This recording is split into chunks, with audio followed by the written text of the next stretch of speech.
Tallinna jalgpalliklubi ehk TJK ehk kõnekeeles TIK kavatseb oma staadioni avamisele kutsuda vastase mõnest naaberriigist.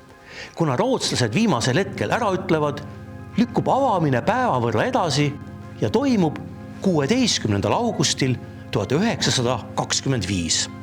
TIK-i vastasena astub üles Spordi ja Kalevi ühismeeskond.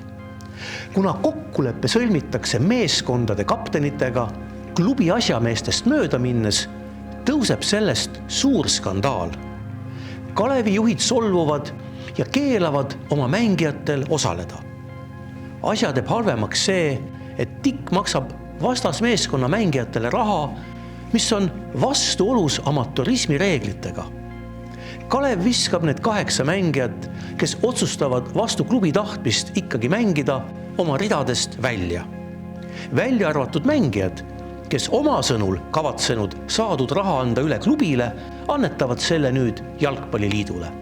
Õli viskab tulle mõni tund enne TIK-i staadioni avamist müügile tulnud nädalaleht Esmaspäev, mis kirjutab oma esiküljel Kalevi lagunemisest, esimestest jalgpalliproffidest Eestis ja küsib, kas TIK-i staadion üldse avatakse, lisades, et kuuldavasti ei lähe välisminister Kaarel Pusta riigivanema nimel väljakut avama ega tee ka olümpiakomitee liige Ado Anderkopp sümboolset avalööki.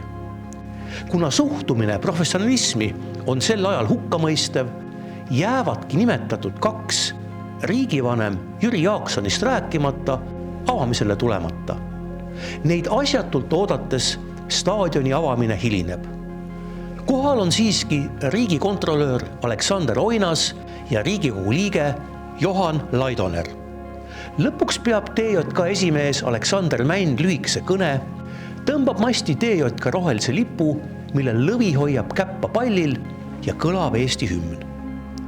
TIK-i vastaseks rivistub üles Eesti koondis ehk Kalevi spordi ühismeeskond, mis võidab 2000 pealtvaataja ees väljaku peremehed 3-0.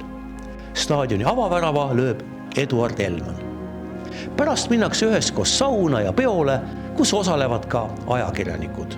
Eesti Jalgpalliliit teeb hiljem 8 Kalevi mängijale valjunoomituse, et nad vastu juhatuse tahtmist mängisid ja TJK-le hoiatuse ebakorrektse käitumise eest Kalevi ja spordi juhatuse suhtes.